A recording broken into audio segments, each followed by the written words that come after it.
57 Chevy is going to do its first job on the farm. We're going to haul some firewood with it. On the back I've put 3 pallets. One of them is more or less permanent for now to hold railroad spikes and plates and fish plates and things like that, just for extra weight, so I have traction without switching the tires, since that'll be a big job and I just want to be able to drive it in less than perfectly dry situations for the time being.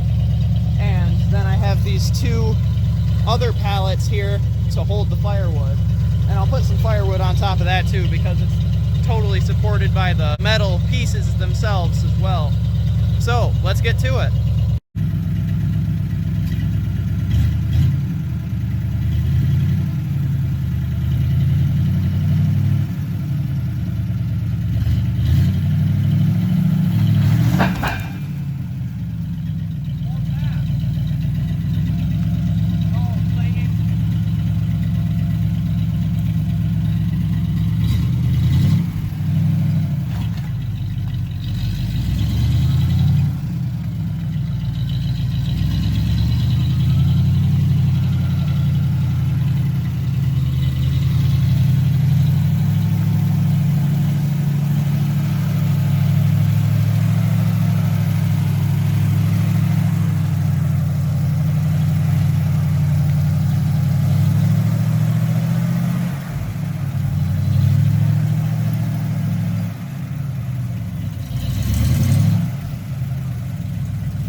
Let's get to work.